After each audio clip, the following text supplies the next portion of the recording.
Arrastion, ni itxierlanda jonaz. Gaur, diabetes eta zetosiren gainean hitz egingo dugu. Ni naz, diabetes erizain hezitzailea. Buenas tardes, me llamo Itziar Landajo, soy enfermera educadora en diabetes y hoy vamos a hablar sobre la hiperglucemia con cetosis.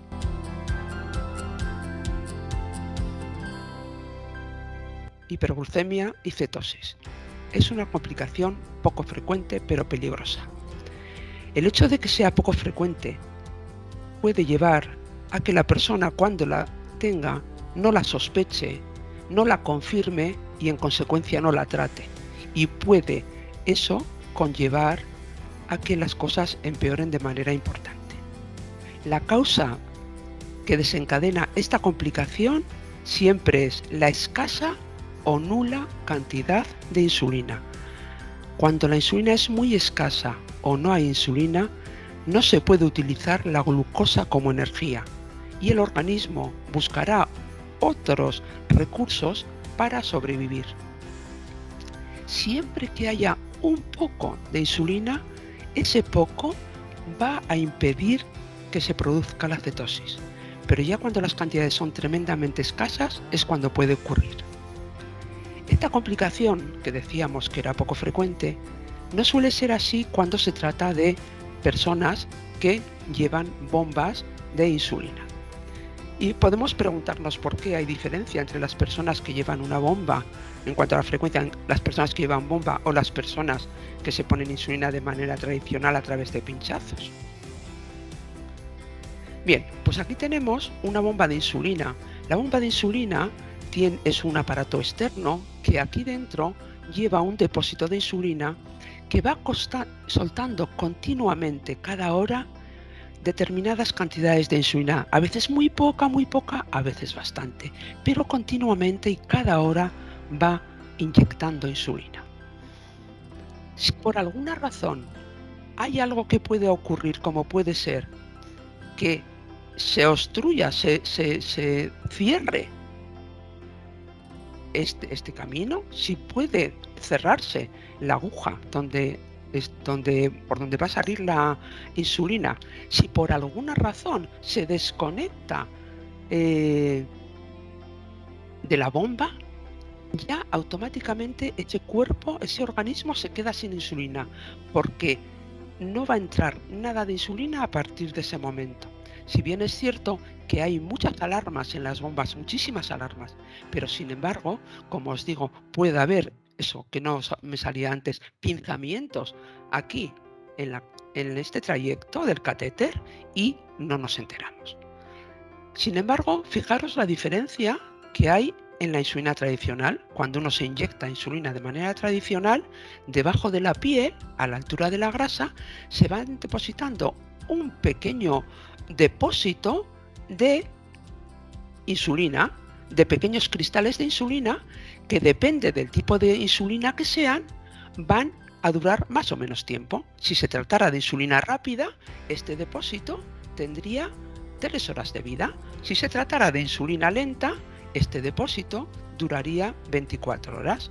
A lo largo de esas 3 o de esas 24 horas, los diferentes cristalitos van desapareciendo, van haciendo su función, de manera que es mucho más difícil que aquí aparezca una cetosis, una hiperglucemia con cetosis, que en el caso anterior.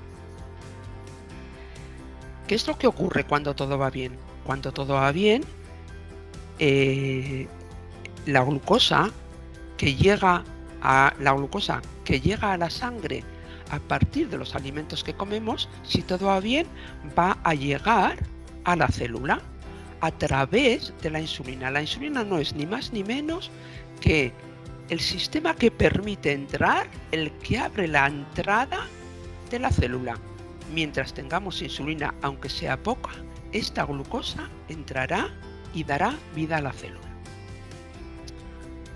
Una vez que las células estén llenas, las células de todo nuestro organismo, de nuestros ojos, de nuestro esqueleto, de nuestros músculos, todas nuestras células, cuando éstas tengan ya la suficiente cantidad de insulina, entonces el resto de azúcar que todavía hay en la sangre irá al hígado y se depositará en el hígado, cosa que es tremendamente importante porque de ahí nos va a permitir cantidad de juego.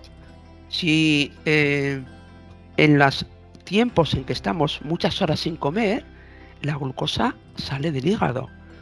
Cuando hay una gran hipoglucemia, la glucosa sale de aquí. Por lo tanto, tener el depósito del hígado lleno de azúcar es interesantísimo para nuestra salud. Pero una vez que las células estén llenas, una vez que nuestro hígado esté lleno, si sigue habiendo glucosa, entonces se acumulará debajo de la piel en forma de grasa, que también es muy importante porque de alguna manera nos va a permitir sobrevivir, como vamos a ver hoy. Sin embargo, hay que ser muy cuidadoso porque el exceso de acúmulo de grasa lo que nos va a llevar a esa obesidad, a sobrepesos muy importantes. Bien, ¿qué es lo que ocurre si falta insulina? Pues aquí tenemos un tapón que no permite, está mal, no sé por qué ha salido mal, este tapón tendría que haber tapado esto, de manera que la insulina no lograra entrar en la célula y entonces se empezara a acumular azúcar en la sangre. Aquí tenemos azúcar y aquí tenemos todavía más azúcar. Bien, si no tenemos insulina, no podemos utilizar los carbohidratos. Sin embargo, nuestras células tienen que seguir viviendo. Tienen que echar mano de algo porque si no morirán. Entonces, ¿de qué echan mano cuando no tienen suficientes carbohidratos o suficientes azúcares? Van a coger grasa que hemos visto y hemos dicho que tenía mucha utilidad porque va a ser el recurso energético que tiene más a mano. El hígado se va a encargar de transformar y lo va a transformar, esta grasa que aparece aquí, la va a transformar en cetonas. Y con las cetonas vamos a poder sobrevivir. Pero realmente las cetonas, que ya sabemos que aparecen cuando se degrada la grasa, tienen un efecto indeseable, que es que acidifican la sangre. Y esto no es nada bueno para nuestro organismo. Si el aumento de cetonas es exagerado, ya podríamos llegar a una situación bastante más grave que la de hiperglucemia con cetosis. Podríamos llegar a la complicación de cetoacidosis, que esta ocasionalmente puede llegar a ser mortal. Y esta es la que nos va a llevar al hospital porque esta es la que ya no vamos a poder resolver en nuestra casa. ¿Qué sentimos cuando tenemos hiperglucemia y cetosis? Hiperglucemia y cetosis, todos sabemos lo que se siente porque casi todos hemos tenido alguna vez.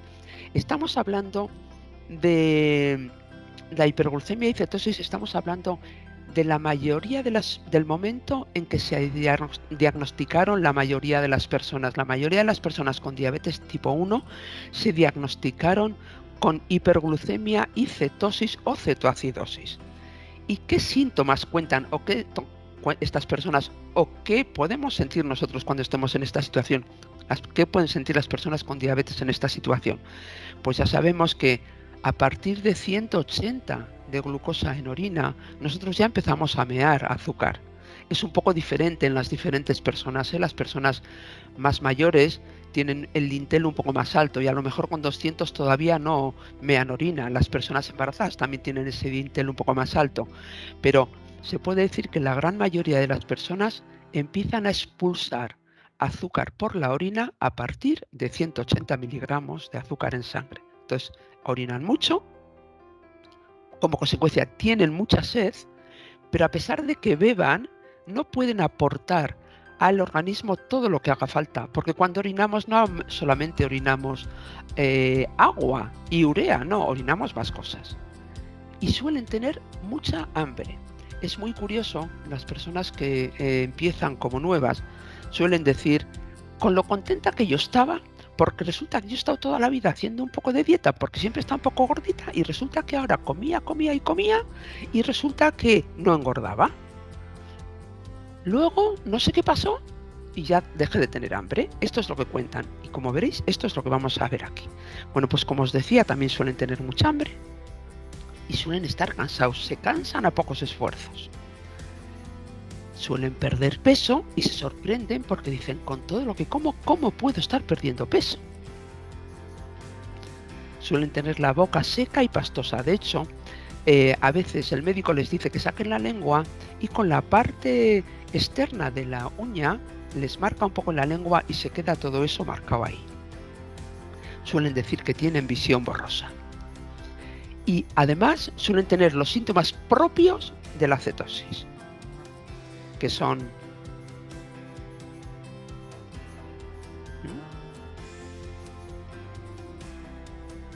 bueno, pues no sé por aquí están. ¿Qué son? Dolor abdominal, tienen dolor en la tripa, no es un dolor agudo, no es un dolor que se retuerzan de dolor, no, es un dolor y no es en un sitio concreto, es un dolor sordo por toda la tripa. Además, el aliento les huele a acetona. Dice que la acetona es un olor parecido, un olor dulce parecido al de la manzana. Y ya les suele faltar el apetito. Antes, cuando todavía no tenían acetona, estaban comiendo mucho, comían mucho. Pero en el momento en que aparece la acetona, el hambre desaparece.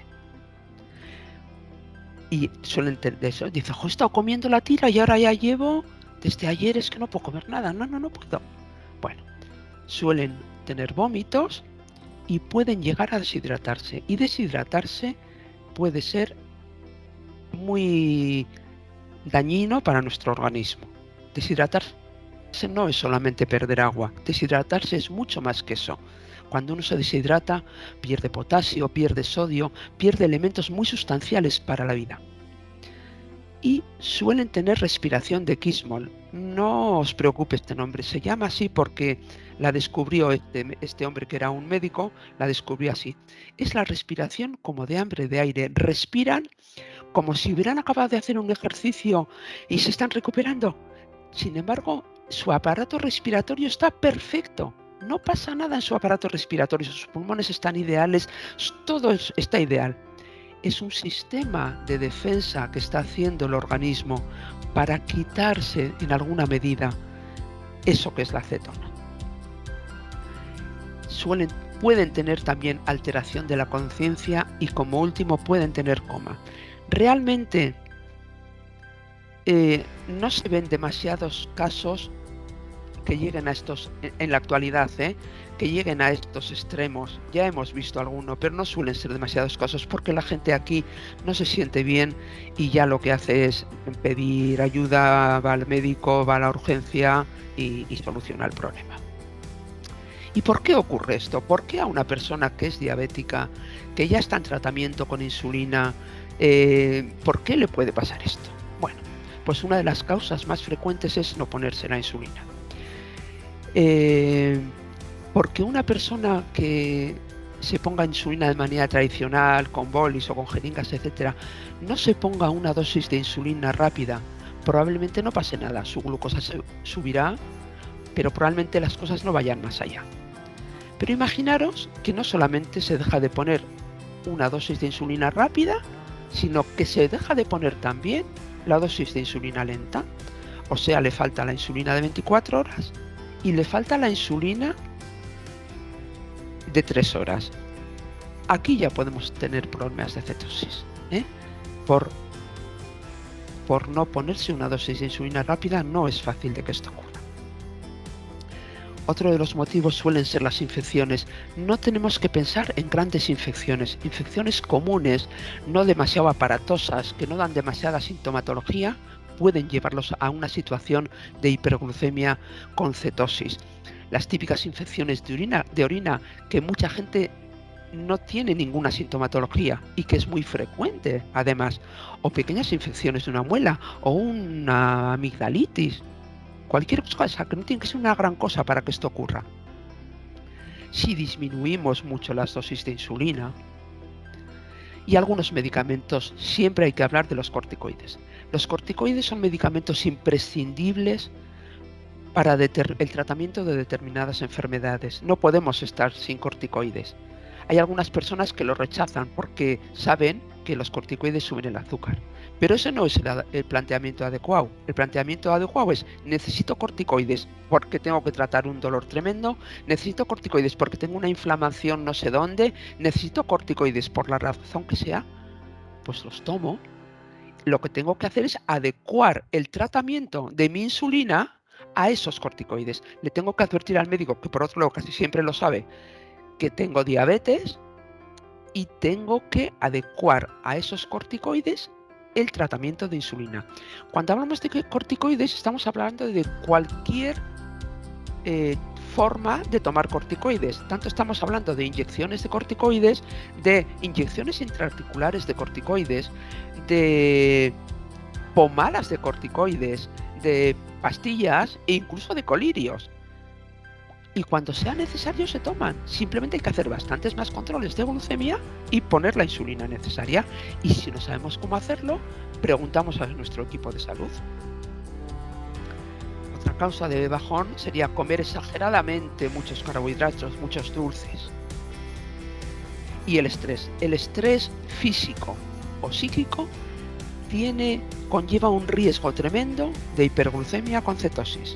En el estrés hay hormonas de estrés, y tanto sea un estrés de que tengo un examen, de que tengo unas oposiciones en las que me va mi trabajo, o tanto sea un estrés físico que me van a operar de una pequeña intervención del ojo, que no va más allá, pero también aquí puede ocurrir. Y lo mismo, si tengo estrés, lo que tengo que hacer es corregir con insulina. Y luego también hemos visto muchos casos de hiperglucemia con cetosis porque se ha cambiado la técnica, sin darse cuenta, se ha cambiado la técnica de inyección, una técnica incorrecta, pincharse en zonas donde hay una lipodistrofia muy marcada, etcétera, pues o por utilizar una insulina que no ha estado conservada adecuadamente, o porque esté caducada, o porque la aguja esté obstruida. O sea, hay 1000 cosas que pueden ocurrir. ¿Y cómo lo diagnostico? Y es importante que lo sospechéis y es importante que lo diagnostiquéis. Para diagnosticar una hiperglucemia con cetosis tiene que cumplir 3 parámetros. Si no los cumple, no es. Tiene que haber una glucemia superior a 250. Tenemos que tener glucosa en orina, azúcar en orina, de 2 o 3 cruces. Y además tenemos que tener acetona en orina, 1 o 2 cruces. Ahora vamos a ver cómo hay que coger y cómo se mide. ¿De acuerdo? Por lo tanto, glucemia por encima de 250, glucosa positiva en orina, 2 o 3 cruces, cetona positiva, 1 o 2 cruces. Si se tratara de personas que lleven bomba o de niños, ellos suelen tener tiras para medir la cetonemia, para medir la acetona en sangre. Y entonces en este caso sería tener esta glucosa superior a 250, sería tener glucosuria positiva y sería tener cetonemia. En este caso, la cetonemia se mide en milimoles por litro, tener una cetonemia entre 1,1 y 3, esto ya sería un criterio para diagnóstico de glucemia con cetosis. Estas personas, si tuvieran de cetonemia mayor a 3 milimoles, tendrían que ir a urgencias.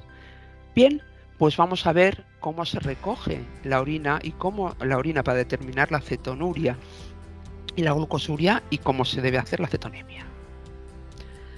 Es muy importante recoger orina reciente. Se le llama orina de doble vaciado. Esto es muy sencillo.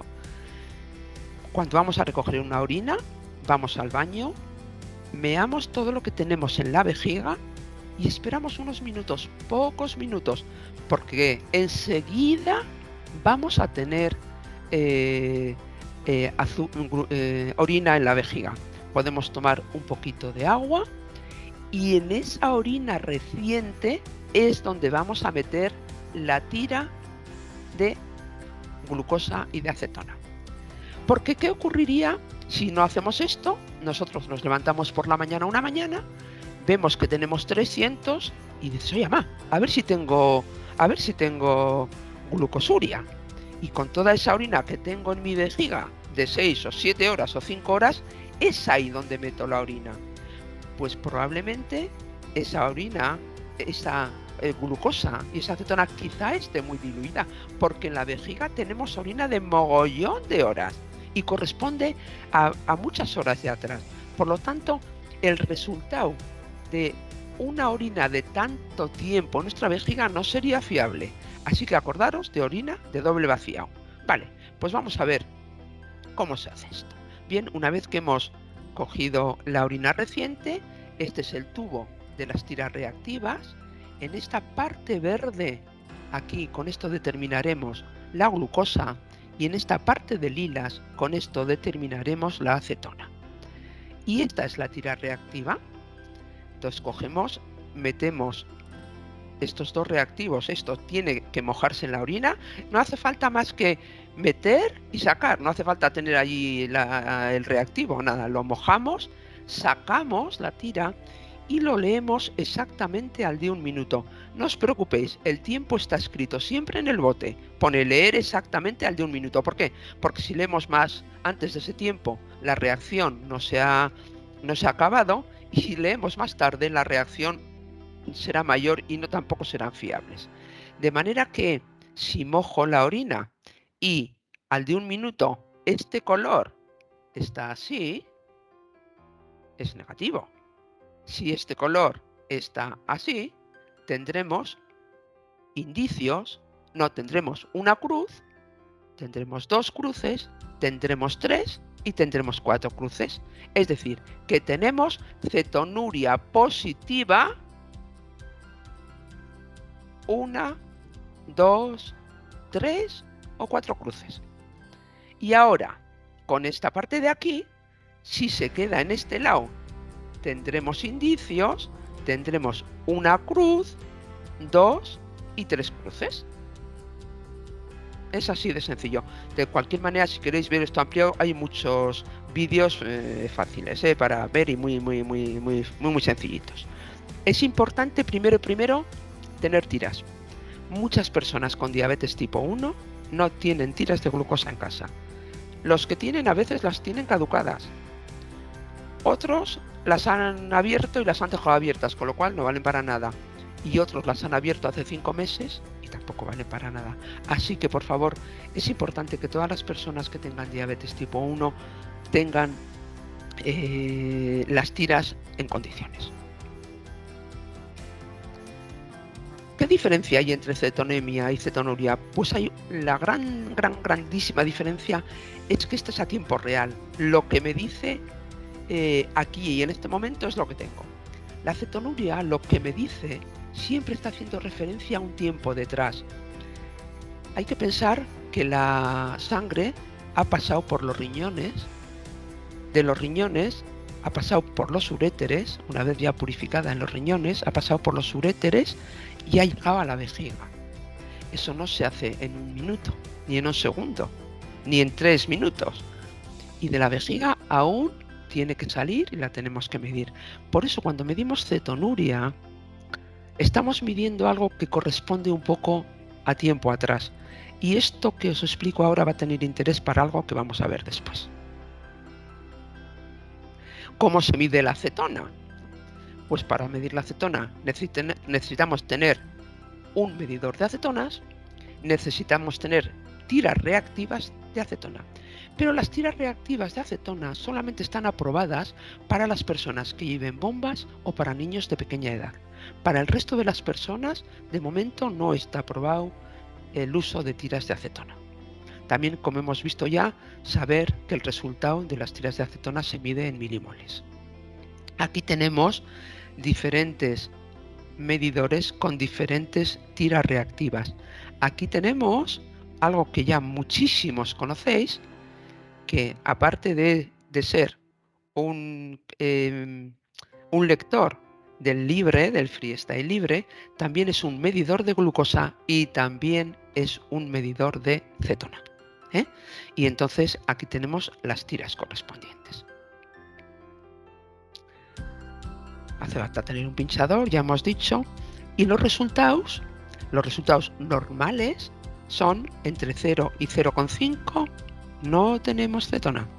Por lo tanto, ningún problema. Tenemos una hiperglucemia, pero no tenemos cetona.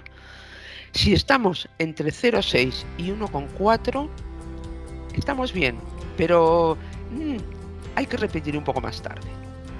Si estamos, ya hemos dicho, entre 1,5 y 3, ya hay que tomar decisiones de tratamiento. Y si estamos en más de 3, tenemos una cetoacidosis diabética, que ya hemos dicho que es una complicación más grave y que necesita de ayuda de los profesionales de salud. ¿Qué decir de las determinaciones erróneas? Pues yo creo que de esto ya sabemos todos. Errores frecuentes: no lavarse las manos, pero bien lavadas. Es importantísimo, hay un mogollón de errores, porque tenemos restos de fruta en la piel, porque tenemos restos de un dulce, porque no nos hemos secado bien los dedos, pueden darnos resultados más bajos de los reales, porque la gota es insuficiente, porque las tiras no estén en condiciones, etcétera, etcétera, etcétera. Por favor, tener muy en cuenta la caducidad, la conservación y la higiene, el lavado de manos, que es imprescindible para conseguir unos resultados fiables. ¿Cuál sería el tratamiento de la hiperglucemia con cetosis? Primero hay que mantener la insulina habitual y además hay que añadir insulina rápida cada 3 horas. La idea es siempre poner menos cantidad de insulina y muchas veces que más cantidad y pocas veces. Las personas que estén utilizando un calculador de bolo, esta parte la tienen solucionada. Me explico. Bien. Como os decía, hay que mantener la insulina habitual y además, si tengo glucosa entre 80 y 150, no necesito ponerme insulina para esto. Si tengo insulina entre 150 y 200, me añadiré 2 unidades. De 201 a 250 me añadiré 3, de 251 a 300 me añadiré 4. Pero como os digo, las personas que tengan calculador de bolo, esto se lo va a decir. Y ahora, ¿cuánta insulina me tengo que poner por cetona, por la cetona que tenga? Si tengo cetonuria negativa, no necesitaré nada. Si tengo cetonuria con una cruz, me tendré que poner 2 unidades más de insulina. Si tengo 2 cruces, me tendré que poner 3 unidades. Y si tengo 4 cruces, me tendré que añadir 4 unidades de insulina. Vamos a hacer un ejemplo. Si yo habitualmente me pongo 5 unidades de insulina rápida, me pondré 5 de rápida porque me toca. Si además tengo 220, me pondré 3 más, 5 y 3, 8. Y si encima tengo 2 cruces de acetona, me tendré que poner otras 3. Por lo tanto, 11 unidades de insulina. No tener miedo a poneros estas cantidades de insulina. Hay muchas veces que la gente dice, pero es mucha, me da miedo ponerme. Esto es lo que haría el organismo si estuviera funcionando bien. Nosotros tenemos que sustituirle. No tenemos que tener miedo mientras tengamos comida y no tengamos vómitos. No tenemos que tener ningún miedo. Hay que tener miedo de hacer todo esto si no tenemos comida en casa, claro, porque claro, esto tiene que ir con comida. Y hay que tomar hidratos de carbono en una forma que toleremos. Podemos comer cosas pastosas, líquidas realmente sería mejor, porque a la vez metemos líquido para la deshidratación, y tendríamos que tomar esto cada 1 o 2 horas. Pues podríamos tomar el zumo de una fruta, compota, puré, yogures, cada 1 o 2 horas. Y es muy importante a la vez ir bebiendo agua, bastante agua, a la que le hemos podido añadir un poco de limón, que esto también nos iría bien. Esto, todo lo que queramos. Es muy importante que las personas usuarias de bomba tengan siempre plumas de insulina, agujas de insulina y el tratamiento actualizado para plumas de insulina. Siempre, en las 3 horas siguientes, hay que volver a comprobar cómo está la situación. Vamos a imaginar que hemos empezado esta mañana, me he levantado esta mañana y he visto que tenía 300 de azúcar, me miro la acetona y la glucosa y veo que tengo 300 de azúcar y me miro la acetona y tengo 4 cruces. Y yo normalmente, si tengo bien la glucosa, me pongo 10 unidades de rápida. Entonces me pongo mis 10 unidades de rápida. Como tengo 300 de azúcar, me pongo 10 más 4. Y como tengo 4 cruces, me pongo otras 4. 10 más 4, 14 y 4, 18. Me las pongo. 3 horas después, es la media mañana, me miro y la situación está parecida. Tengo un poco menos de azúcar, tengo 220, pero tengo la misma cantidad de acetona. ¿Y ahora cómo lo hago? Bueno, pues ahora me tengo que poner, como es media mañana y yo a media mañana no me pongo insulina, me pongo la insulina que me corresponde por este azúcar, 3 unidades, y me pongo la insulina que me corresponde por esta acetona, con lo que me pondría 7 unidades, y sigo tomando cada hora un vasito de zumo, un vasito de leche, una fruta, hasta las 3 horas siguientes. ¿Vale? Bien, vamos a imaginar que las 3 horas siguientes ya es la hora de comer, ya son las 3 de la tarde, me miro y digo, ¡ay, qué maravilla! Pues si resulta que si estoy en 120, ¡ay, qué bien! ¡Qué bien! Ya me he curado. Bueno, pues aquí es muy importante lo que os voy a decir. Es posible que la glucosa esté perfecta, pero la acetona en orina puede durar horas después, horas. Así que aunque aquí estemos bien, no dejemos aquí esto por vencido. Aquí hay que comprobar cómo está la acetona en la orina y mediré la acetona en la orina. Y si la acetona en la orina es positiva, lo que tengo que hacer es duplicar la cantidad de comida. Es decir, en lugar de tomar cada hora, tomaré cada media hora un vaso de leche, un vaso de zumo, un vaso de compota, un vaso de lo que sea, porque me habré tenido que poner la insulina para la acetona que tenía. Aviso importante, lo que acabamos de decir, aunque la glucemia esté bien, la acetona en orina puede ser positiva durante horas. Muchas personas que no saben esto se plantan y han conseguido llevar la glucosa a su sitio, han dado por solucionado el tema y para nada, y vuelven a estar otra vez. Hay que hacer un seguimiento a esta situación de la acetona, que básicamente se arreglaría comiendo y poniendo la insulina suficiente. Ponerse la insulina que corresponde por la acetonuria y tomando zumos, leche, yogures en mayor cantidad que cuando hemos empezado esta situación. Cuando las cosas hay que saber parar, cuando voy bien, cuando no voy bien.